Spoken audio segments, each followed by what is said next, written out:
Hello, everyone. It's Shane Kanto, your Wasteland Reviewer. Welcome to the Wasteland, my weekly show where I take a deep dive into a particular film. And this week, I'm joined by my pal Vinnie from film club and college, and he was at my wedding. Vinnie, thanks for coming on. No problem. And as I said before, it was a whole 4 months ago. Time flies. I know time flies. I've been a married man for 4 months, Yep. and people keep asking me how it's different. Like, how's married life? I'm like, we lived together for 2 years. It's basically the same. Until January, when we had to file taxes. How sad is that? But anyway, we're here to talk about Minority Report. But before we jump into the actual show, I like to let my guests, if they like to shamelessly plug anything. So, Vinny, would you like to shamelessly plug anything for our lovely guests? Sure. I have like a small movie review blog called cinemaconversations.blogspot.com. You can find me on Twitter at Vin Abbatecola, and it'll have a link to my blog in the little about me section. So yeah, check it out. You should check it out because Vinny puts out good work. Oh, thank you. There you go. You Shameless as well. plugs all around. Yeah, just pat each other on the back. But if you haven't checked out Welcome to the Wasteland before, this is a 3-part show where we start things off with coming attractions and we get to our feature of the week, which we cracked the 2000s with Spielberg last week, and a very interesting era of his career with some very high concept, highly intellectual films, starting with Artificial Intelligence. And now we're going to be talking about Minority Report. And then we'll get to some recommendations for all of you wonderful people listening and watching. But to get things started with coming attractions for the week of September 23rd, 2022, there's a lot of stuff coming out on like Netflix and VOD and stuff like that. But the biggest release is Avatar re-release because Disney can't help themselves and they just want to make more money leading up to finally a new Avatar movie coming out in December. But there is one wide release this week, and it's Don't Worry, Darling. Now, when the first trailer dropped, this was probably one of the films that got me most excited about the fall. And then stuff started happening. Which, Vinny, how much have you caught up with the ridiculous nonsense that is the drama wrapped around Don't Worry, Darling? You know what? I read a little bit about it, but I didn't really bother to keep up with it. I was really just more interested in what the reviews were going to be like, because at first I did like I was interested in the trailer, but then I don't know. As time went on, I was like, as much as I am kind of looking forward to it, I was like, is this going to be another, like a perfect suburbia with a dark secret lurking underneath type of thing? We've seen this before, so like, yeah, like my interest when I first saw the trailer was pretty high, but then I don't know, something happened and it just kind of started to dwindle, and I was like, eh.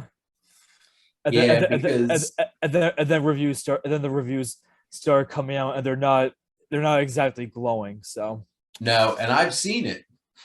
So I'm keeping it as my most anticipated because, to be fair, going into this weekend, it was. Actually, the film that you're going to talk about, I'm probably actually more excited for at this point. But all I'm going to say is stop giving Harry Styles acting jobs. I'm going to leave it at that.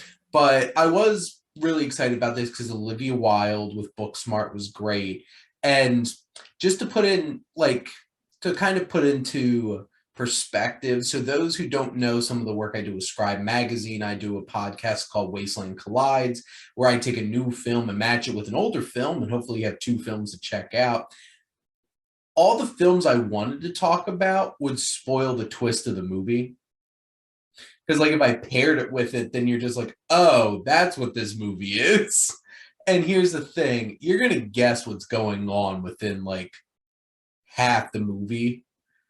half the runtime. So like it wasn't even that clever in terms of how it all played out, but you know, it had a lot of things going for it. It's just at this point a bunch of tabloid trash and then some iffy reviews, so kind of deflated it.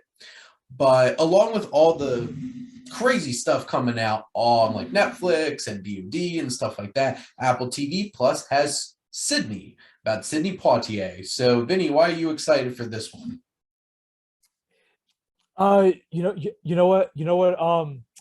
Just like in general, in general, I just find anything and anyone involved in that era of Hollywood really interesting, because during those couple of decades you really did have just a lot of classics come out of there. And you know what, I'm ashamed to say I haven't seen too many of Sidney Poitier's movies. So, but that is something I haven't meaning to fix. I do have a couple of his on my list, but like just anything anything like any stories that come out about actors from that era, like that just has me excited right away to learn more about them. So once that documentary hits, I'm gonna watch it. Still checking when the hell's it coming on the screening room Apple TV Plus. I check every day. But I'm looking forward to checking it out as well. And it's interesting because I feel like I've seen two of his films and they're from the same year. And both nominated for Best Picture. Which ones? Well, Guess Who's Coming for Dinner? Okay. And In the Heat of the Night. Okay.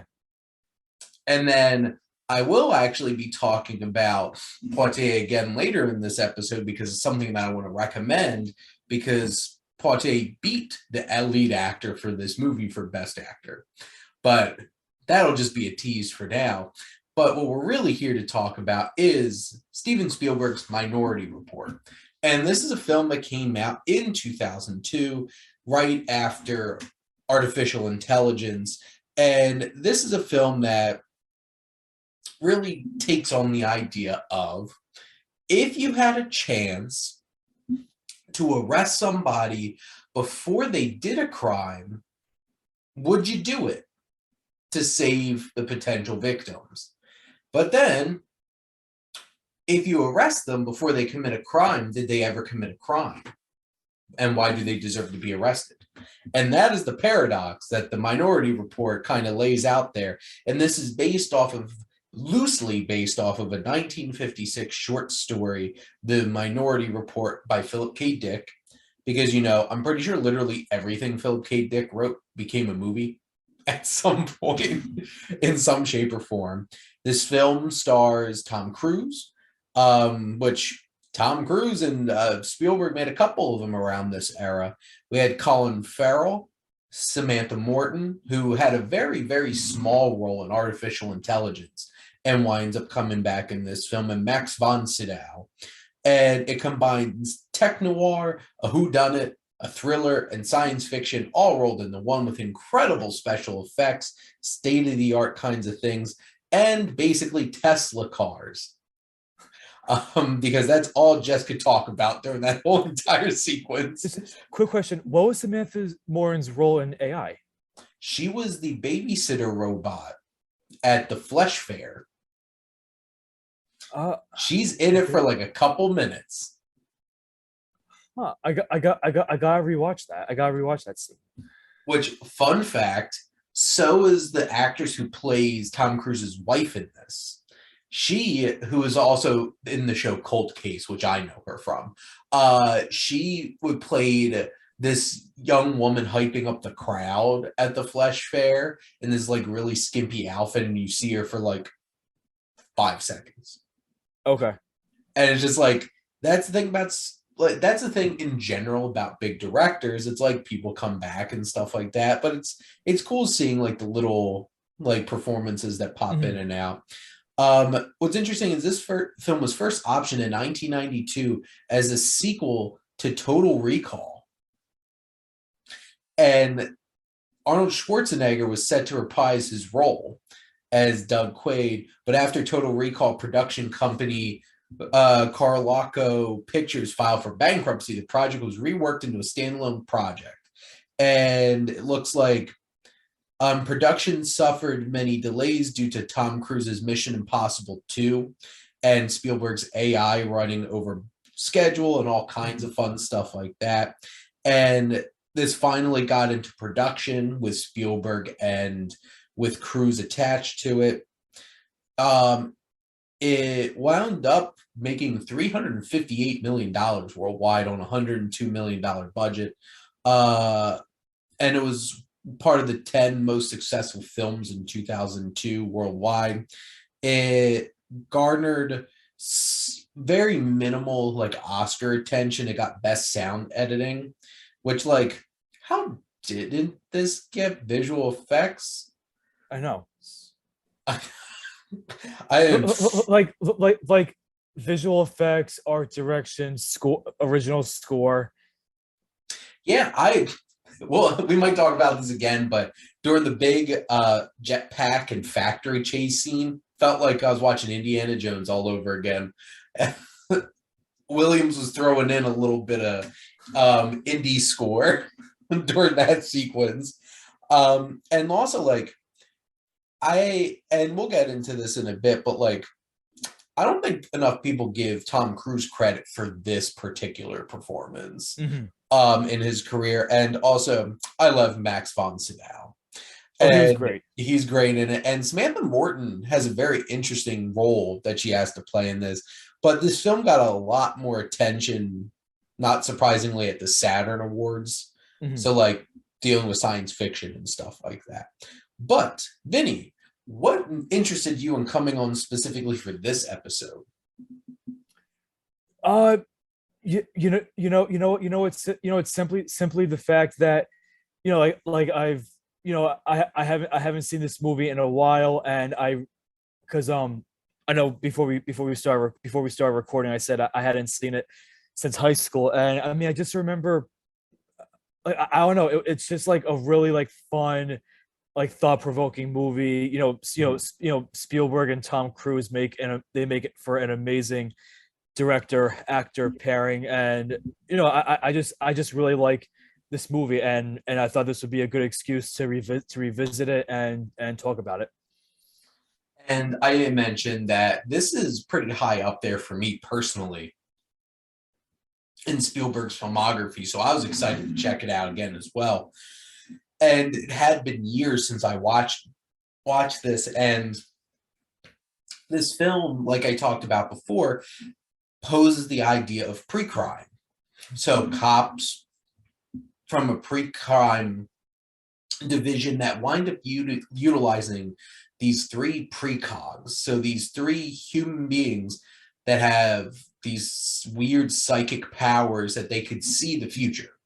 And they could see crimes that are going to be committed. And, Tom Cruise's character, Anderton, winds up utilizing this, flipping through his, like, screens, which the special effects in this are ridiculous. And especially like the scene when they're in the when they're in the car factory, and I'm just gonna call them those Tetris guns. Yes. Oh my God. Those were sick. This is legitimately one of the most creative, futuristic worlds. I'm sorry, not Tetris guns, but they're almost like Rubik's cubes. Yeah, because you like and like swing them around, they're like fire, and they're like boom, boom, boom, boom, boom, boom, boom. Yes. And people just go flying backwards. That was so much fun. And like they have the whole entire jetpack sequence. And then Tom Cruise was probably standing on actual ledges, jumping from them, of course, yeah. With just like car CGI'd on them. And that whole entire sequence, like this film, for how smart and intellectual it is, has some great action. And you know what? It's Spielberg. So Spielberg knows how to do action adventure, and he really brings that here. I think one of the things I'm most impressed about this film is the level of intellectual science fiction that goes into this. Because if you really think about Spielberg's sci-fi work up to this point, you have E.T., which E.T. is not hard science fiction, but like it's a beautiful story. It's that connection. You have the commentary with like the government and stuff like that. Close Encounters has bits of like hard science fiction in it, but a lot of it's more mature than ET, but it's Well, still like more of like a feeling and kind of thing like that. well, you know what I was thinking is that like his side, like, well, up until AI, like when he started focusing on like really like complex stories, like Close Encounters, E.T., Jurassic Park. Yep. Obviously, all three of them are classics. But I'm just saying, just the stories are just the stories are pretty straightforward, which isn't a bad thing. Yeah. I'm just saying like that's how they were written. But then when you have like the 1-2 punch of of AI coming out in 2001, and then Minority Report coming out just a year later, like the themes in those movies, they're much deeper, and they do ask you to think more about what you're watching. Yeah, and this film's complicated morally. And you could legitimately have a very long conversation about like I guess I could at least throw this out here if you want to share your opinion on it, but like I personally am not a fan of pre-crime. It's like I have a big problem with the idea of you're automatically assuming this person's going to commit a crime, and basically it's like, well, there's a chance, gonna throw them in a pen, where they're like their conscious is locked away and imprisoned for forever. And it's a complicated thing, and the film presents some interesting notes, and like I really appreciate the tension between uh Whitmer and Anderton, so like Tom Cruise and Colin Farrell, and the whole thing with well, if I roll this ball and he rolls it and Colin Farrell catches it, and he's like, why'd you catch it? It's like, because it was gonna fall, but you caught it, so it didn't. And it's just And like those little pieces in the film I really appreciated, because it's like trying to encourage the audience to really think about what's going on in the film.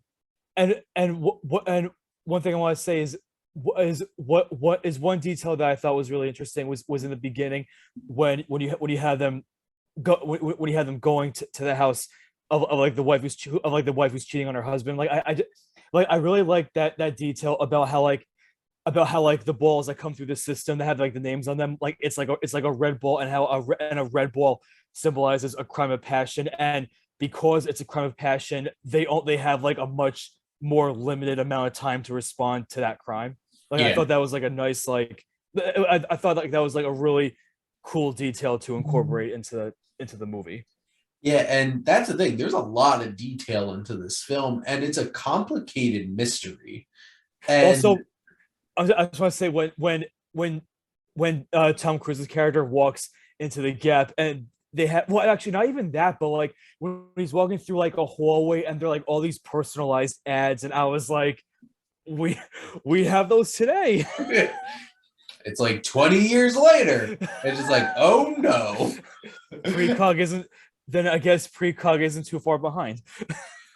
Well, that's the thing, because this world seems so interesting, and like I made a joke, like my wife's just sitting there, was like, oh look, it's Teslas, because like they do legitimately look like Teslas, Mhm. with like the cars, and the personalized ads just picking up your information, and at some point I imagine there's just going to be scanners everywhere, and I love that element of it because it adds that whole layer about eyes. And Yeah. Mm. I have to say, I think Peter Stormare's like part in this is a little weird, which he is. in general. It was interesting seeing him coming back after working with Spielberg in Lost World Jurassic Park. But like he's like the weird eye doctor guy. And like that whole secret feels a little weird to me. And like, oh my god, repulsive when he's trying to get like the food and there's just stuff sitting in the Oh fridge. yeah, It's yeah, the yeah. green. I squirmed, but and it's almost it almost uh, you know what? Because you know what, like this really I'm trying to think how I could describe it. Like like with like ET, Close Encounters, and AI, you really do have like a sense of it's like that. It's really I guess you can say like this. It's like the type of like like like this is like because it could be a weird word to describe it. Like really like a magical type is like a Yeah. magical like really like wondrous like sci-fi world. And now with Minority Report, he has like these really like disgust like kind of like disgusting rundown settings, like like this doctor's house, and then like that really like disgusting like apartment complex that he hides out in. Yeah. and Like and our main character's a drug addict. mhm. And like that I get exactly what you're saying because this is much more Lost World Jurassic Park than it is Jurassic Park, where it's like all the wonder's gone. This is a world that Spielberg creates that there's no sense of awe about it. It's this is the world, and we're stuck in a really gray, uncomfortable tug of war Mhm. between like what's right and what's not right. And I think that's an interesting thing that he dives headlong into in this film. And what you were saying before about how like about what you said about how there being like a tug of war between like do we do we reprimand these future criminals before they commit their crimes, or do we see or do we trust or should we trust them enough to see like I guess what actually happens. Like one thing I thought was interesting about the scene with the doctor was how when he's prepping um John Anderton, like Tom Cruise's character, for the Mhm. for the eye surgery, when he talks about, oh, don't like, I'm surprised you don't remember me. You put me away back when you were a policeman, and I guess I think they say Baltimore Yeah. or what?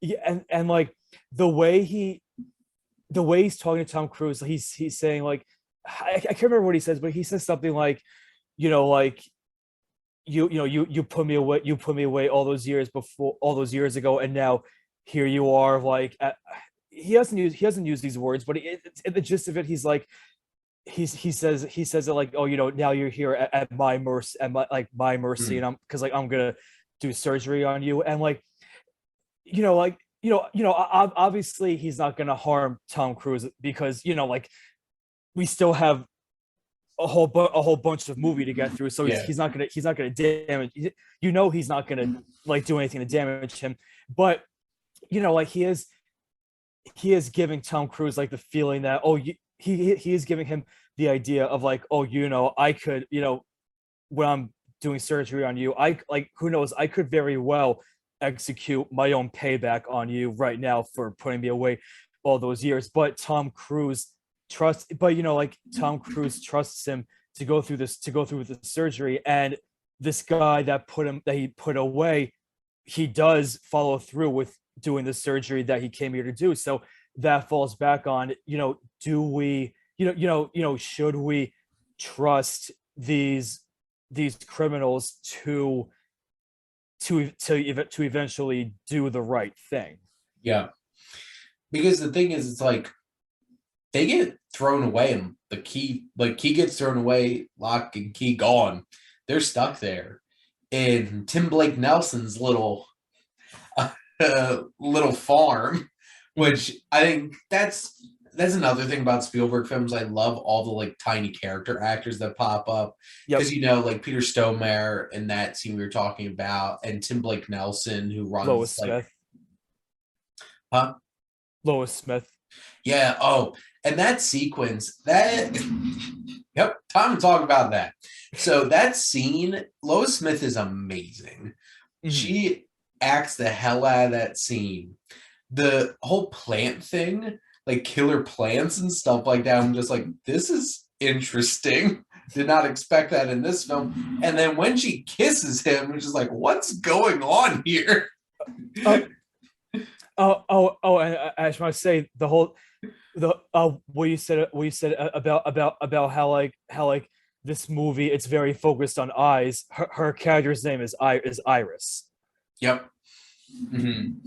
And love talking about Minority Reports because that's where we find out the meaning of the title is that like not the precogs don't always agree, and sometimes they see something a little bit different. Mhm. And those get locked away inside the head of the precogs, and that sets up the whole thing where like John Anderton has to get Agatha, the one precog, out of the system, and they go on the run and everything. But yeah, that scene with Lois Smith is great, and the layers of complexity that adds into the whole setup here is really interesting with like that they don't always agree, and you're just like, what? And like that's basically like John Anderson's reaction is like, what do you mean they don't always agree? And it adds those layers because throughout the film, we see the flaws of pre-crime unit.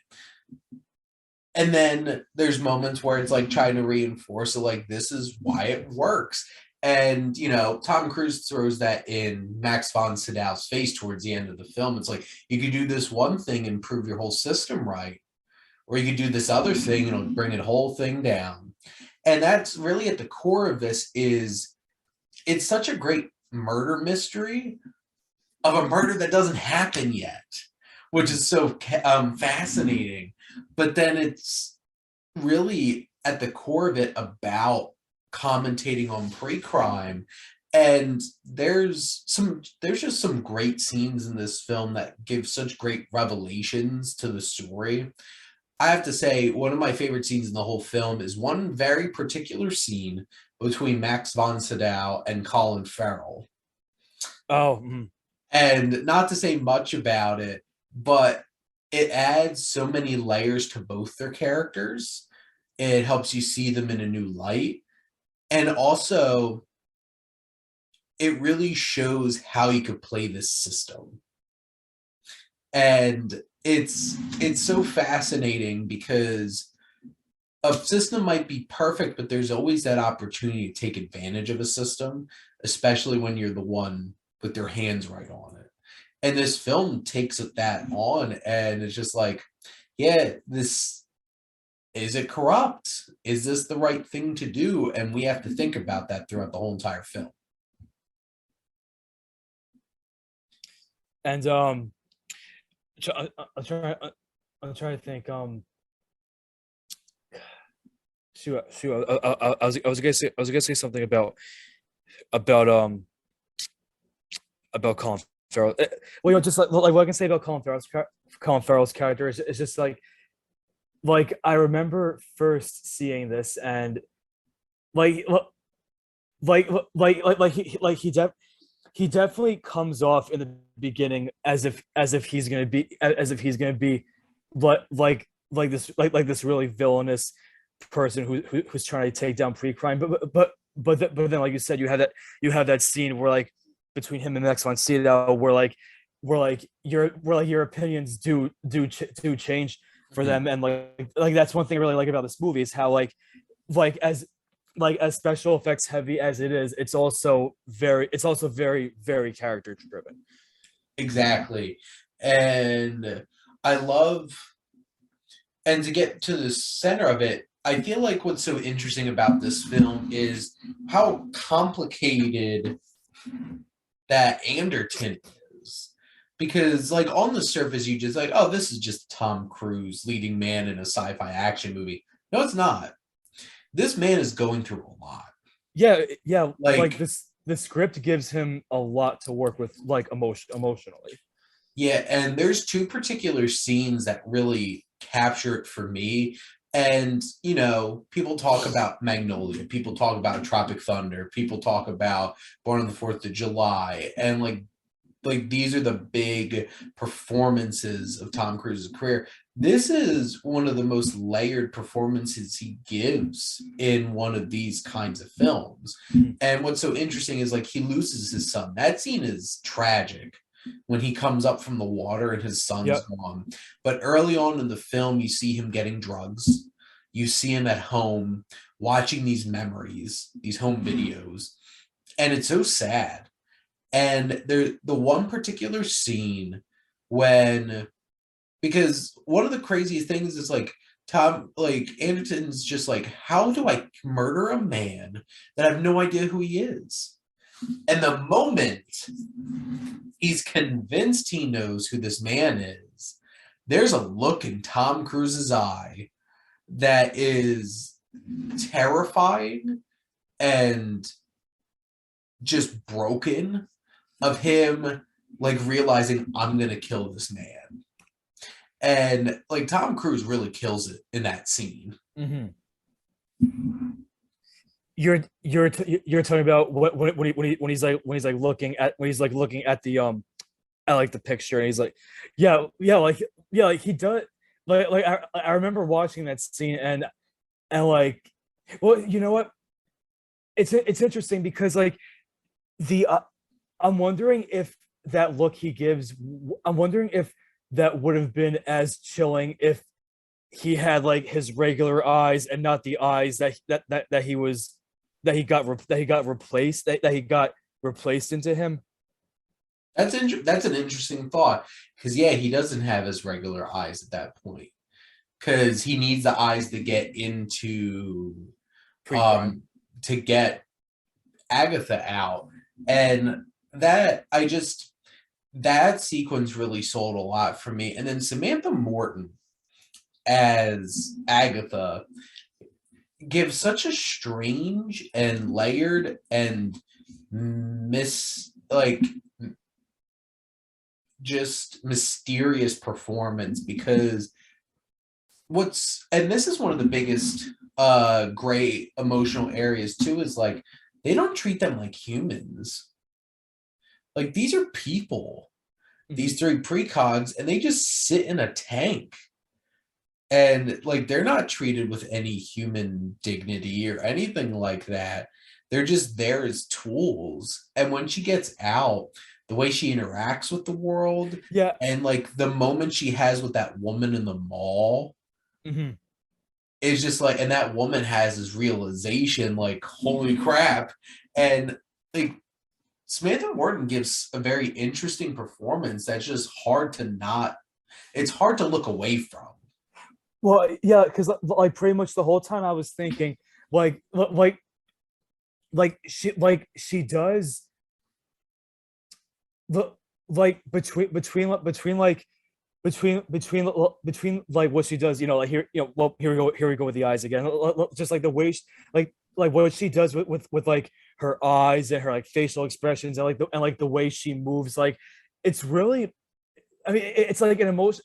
It's like it's pretty much like a physical performance every bit as it is an emotional one, because she really does nail down like really like like portraying a human who's interacting with the outside world for the very first time, and it's Yeah. just like it's amazing, like just like the fit like the physics like the physicality and like the drama of it, like it's just like it's amazing what she does with it. Yeah, because I'm really like sitting here legitimately thinking about like who got nominated for best supporting actress that year that she did not get well attention. I remember that was the year Catherine Zeta-Jones won for for Chicago. And I know oh yeah, Meryl Streep was not. I think she was nominated for adaptation. Yep. Queen Latifah also for Chicago. And then Kathy Bates for About Schmidt, I think. Yep. And Julianne Moore for The Hours. Which, okay. No offense, Queen Latifah, but like I would put Samantha Morton in there. But you know, this is because how often does a sci-fi film get that kind of attention like this at the Oscars? So I'm not surprised. Well, actually, I think so, but then I think, like, funnily enough, I think Samantha Morton was nominated a year later for In America.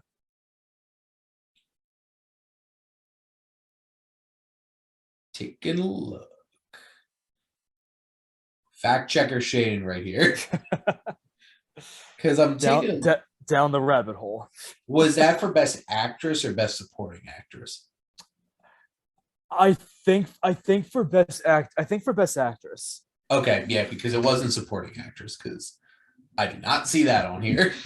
But that's interesting, because like there are legitimately performances in, like, I think though what's funny is this is the era of Colin Farrell that I hated.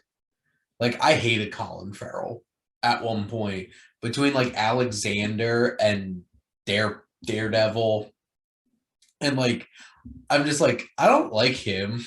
And I have to say his accent's not the greatest in this movie, because you could definitely hear the Irish slipping in there. But I mean, but don't they mention at one point that he did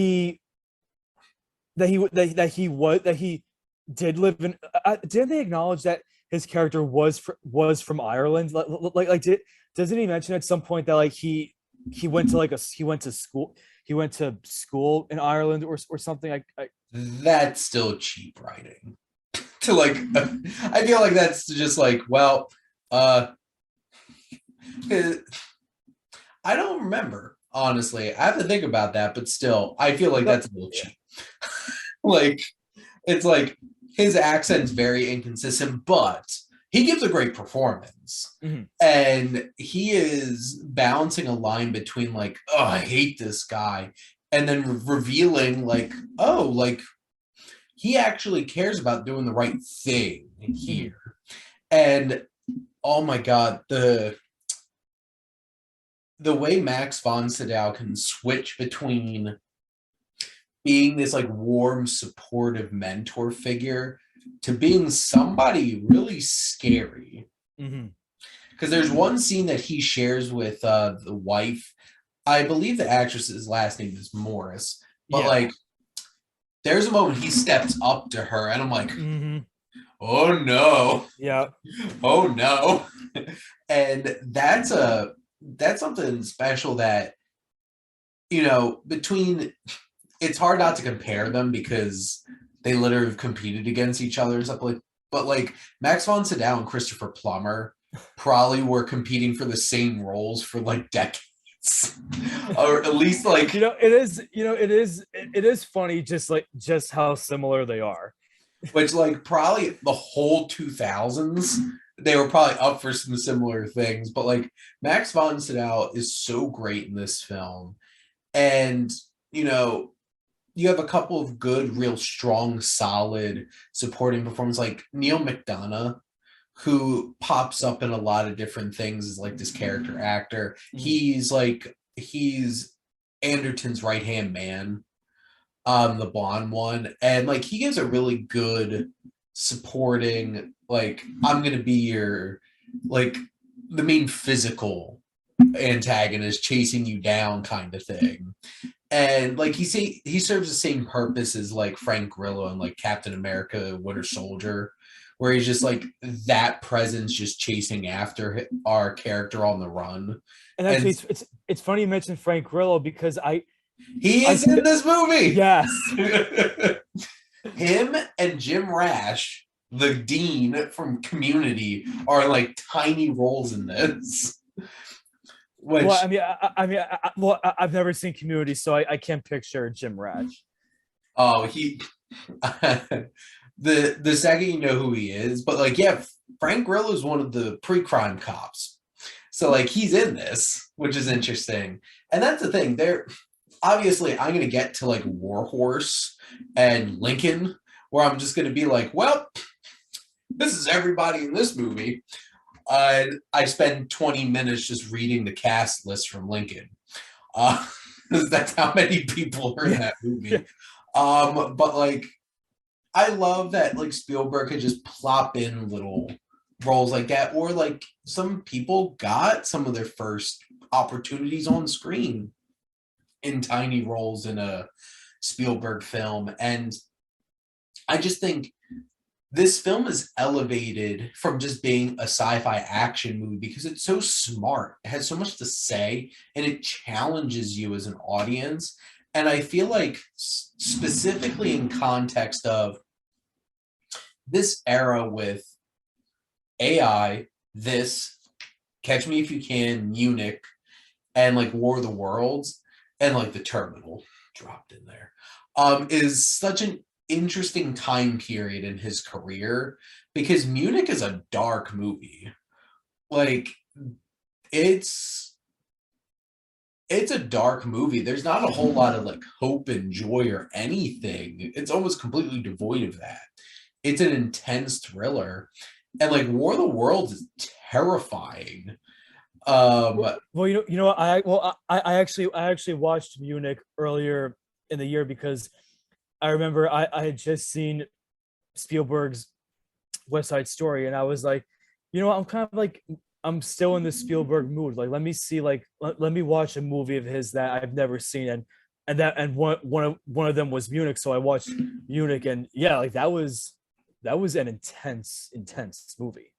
Yeah, and I think this legitimately might be one of his most ambitious eras of his career. Mm-hmm. Well, yeah, especially because when you think about how like 2002, you know, he did AI in 2001, and then just a year later, Minority Report, and then later that same year, Catch Me If You Can, and then yeah, Terminal 2004, and then 2005 he did both War of the Worlds and Munich.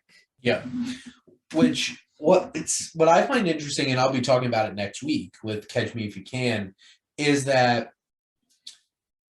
your protagonist isn't a good person.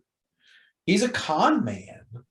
And let's be real here too. Tom Hanks's character is not really a nice guy. Like you're introduced to him, and one of the first things he says is basically "go f yourself" to a couple other like investigators. It's it's a fun movie, Oh yeah, but it's challenging in the fact that like these aren't particularly like good people. And it might seem on the surface to be like just any old Spielberg film, but it's like these are characters that are not as easy to love as you might expect. And then, you know, I think Spielberg took a big shift in his career in 2008 with Kingdom of the Crystal Skull, and then just kind of went in a different direction. You know, with that. And you had like Tintin and like Warhorse, which is a actually, if I remember correctly, yeah, Warhorse and Tintin, they came out in the same month, I think. 2011. Yeah, And then Lincoln, and then he took some time off the Bridge of Spies. and then BFG not too long after that. Yeah. And it's what's crazy is after this little stint, the rest of his career kind of blows by quickly. Like there's more and more time in between the films, I feel like. And because I think after Tintin and Warhorse, that like occasionally doing two films in the same year kind of just stopped. But it's crazy. I'm getting to the end game now of Spielberg. We're in his last technically 3 decades, I guess, because we have the 2000s, the 2010s, and the 2020s. And I think Minority Report and Catch Me If You Can are to me, I have to watch Munich again, but to me, these are his two last great films until West Side Story. And that's a long time in between. There's some films that I think are really strong films. I really like them a lot, but I feel like he was competing on a different level with like Minority Report and Catch Me If You Can, and then I guess Munich. But still, that was 2005, Yeah. and then West Side Story came out with 15 years later. Or wait a minute, when did that come out? It came out, 2021, it right? came out last year. Yeah. Yeah, 16 years later. So it's interesting. And I've heard some amazing things about the Fablemans. Oh yeah, I can't wait for that. Oh, I heard people saying that this might be his best film. I'm like, that is a bold statement. That would be really cool if he ended up winning a bunch of awards for a movie that was like autobiographical, like or semi autobiographical, like you Yeah. know, it really would be like a nice like like little like like moment in his career to really like, because I mean like when you think about it, like he really is like, if not like he really is like one of the most beloved directors of all time. I think if you Like ask a lot of people, they would say he's the greatest director of all time. I think a lot of people would say that. what And well I mean well he's definitely like the most commercially successful. yep, 100%. But Vinny, do you have any last minute thoughts on Minority Report? One thing I liked about like between but like one other thing I liked was how like between this and AI, like it was kind of interesting how like how you have like two characters who are on the run. Like you have like one like an AI, you have Haley Joel Osment, like he's a young robot, like naive to the world, and then you have Jude Law's character kind of like chaperoning him through to their destination. Then in Minority Report, he kind of repeats that with with Samantha Morton's character, like she's never been in the world. You know, Tom Cruise like bring her through everything, and then between Minority Report and War of the Worlds, like what one similarity I liked was how like in Minority Report you have this scene when he's like hiding in like the bathtub, like trying to avoid like those little like spiders Yeah. that scan your eyes. It reminded me a lot of the scene in War of the Worlds when they're in the basement trying to avoid the like the alien that comes in trying to find them. Which they kind of vaguely have a similar design too. Yes. Yeah, and it's just like, hmm, hmm. I like that. I appreciate you saying that, Vinny, because you're right. And that's the beauty of watching like a director's filmography all at once. You see these threads of things that just connect together. That was good. I like that. Now, Vinny, as we wrap up, doing some recommendations, what would you like to recommend to our lovely viewers? Uh, you said I could recommend two movies. Yep. All right. Well, a little horror Yep. for everyone. I saw both Barbarian and Pearl this past week, and they were both fantastic. Barbarian I'm gonna say go in knowing as little as possible, because No, nothing. it's Just go. like it's crazy what happens in that. And then as far as Pearl goes, like if you liked X from earlier in the year, you'll love Pearl, which is a prequel to it. It really does add a lot of depth to like what you saw before with X, and it'll get you excited for the next installment, Maxine, which is going to be like a sequel to X. So yeah, definitely go see Pearl as soon as possible, because it got good reviews, but it didn't make a lot of money this weekend. So see it before the theaters give it the boot. Yeah. Good. Side note, good for the Woman King. making $19 million this weekend. I still haven't seen it, but I definitely plan to within the next week or so.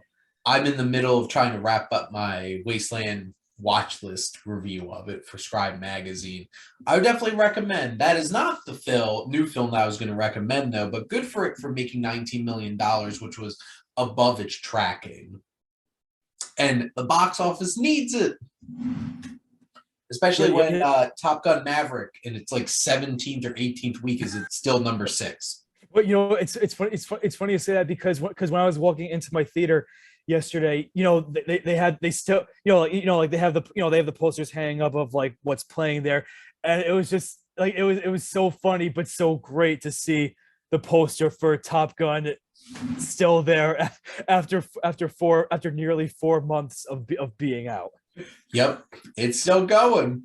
It's still going, and even though it's available on like to well, not it's like on VOD. Yeah, and I guess it'll be on Paramount Plus at some point over Tom Cruise's dead body. What was that? It'll be on Paramount Plus over Tom Cruise's dead body. Oh, yeah. So that's basically how it's going to wind up being on there.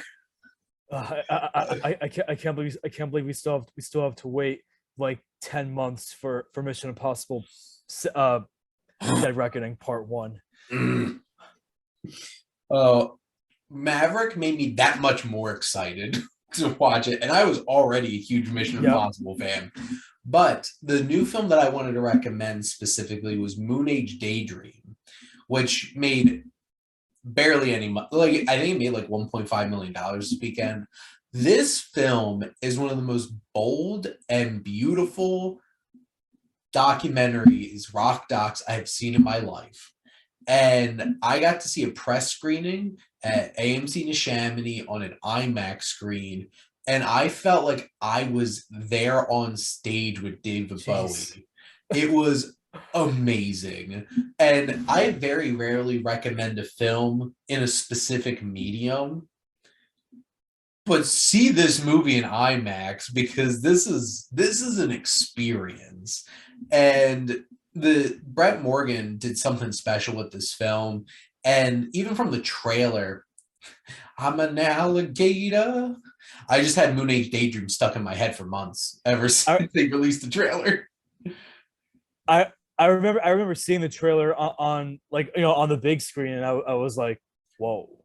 Yes, the whole movie is whoa. All 2 hours and 20 minutes of it.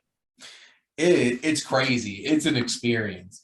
Now, I like to also recommend, as long as I've seen stuff, something off my watch list and one of my own movies. I haven't really gotten a chance to watch any of my own movies in the past week, but I did get to watch something off my watch list, which I'm going to be talking about on Rowan in the Wasteland with my buddy Rowan, which is This Sporting Life.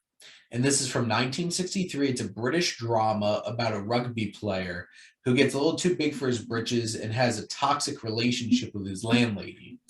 And portrayed by Richard Harris, who in his first leading role, and he kills it. And he lost Sidney Poitier for, was it Fields of the Lilies or something like that? Lilies of the Field. I got the words right. Yes.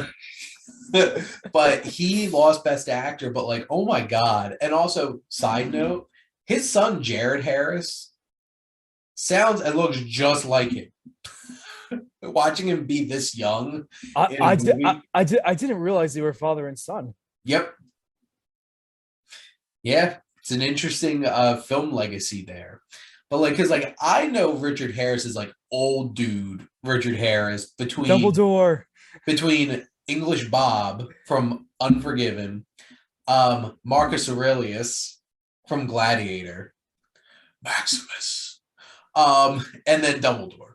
So like seeing him in 1963 was pretty interesting, and he is a powerhouse actor, which also fun fact, he also was nominated with Albert Finney for Tom Jones, which both of them as young men were still amazing actors. Like they were amazing actors from the start. And also fun, like Tom Jones is a fun time too. That is a cheeky comedy right there. But this Sporting Life is visceral, it's beautifully shot, and it's an intense drama. Like it's a sports movie because like he plays rugby, but like man, this is like the hustler sport movie where you're dealing with some real toxic relationships in it. Like And I've never heard of this movie. the reason I heard of this movie, and I'm trying to remember correctly, so I got on a kick listening to podcasts last year. I feel like I need to get back into it. I had caught up on the SiftPop writers room and everything. And I was listening to IMDb's The Movies That Changed My Life. And I think it was Ian McShane who mentioned this one. And to be honest, while I was listening to the podcast, I literally put every single film that all the guests put on their list. Mm-hmm. And that was one of them. And I'm pretty sure it was Ian McShane's episode, which makes a lot of sense that like this movie from like 1963 wound up on his list. And like a British film, but like it's on Criterion Channel. That's where I watched it. Definitely worth a watch. It's not an easy watch though. This is an intense movie. I'll have to check it out. Yeah, because Richard Harris got nominated for Best Actor, and the woman who played his landlady, who had this toxic relationship, got nominated for Best Supporting Actress. Who is that? Fact checking Shane. Pulling up IMDb again, because she definitely deserved that recognition too. Because wait, and she was nominated and won, or was just nominated? both were just nominated. Rachel Roberts. Okay. There's also a couple other small British character actors like Leonard Rossiter, who was in both Barry Lyndon and A Clockwork Orange. Was in it. He in Barry Lyndon, he was that like jerk colonel guy at the beginning who fancy danced for his cousin. I kind of remember that. Yeah, he was in it too. I can't believe that was almost 2 years ago that we started the Movie Club's going strong. And as we wrap up this, so those were my recommendations, just a couple of shout outs. So let's shout out, if you have not watched Development Hell podcast in the Movie Club, what the hell are you doing? We have a lot of fun once a month getting to sit and talk about a film. This coming month's going to be or not to be the Mel Brooks and Bancroft remake from the 80s. I have yet to watch it, but I will. Oh no, I haven't watched it yet either. I usually watch it the weekend before we do it, so it's like nice and fresh. Mm-hmm. It's in my Mel Brooks Blu-ray collection that I have, so I'm excited to watch it.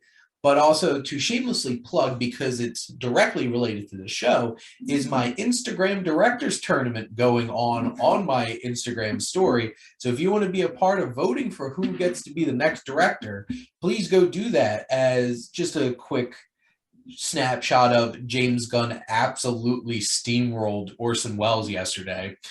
Apparently people are huge James Gunn fans and not Orson Welles fans.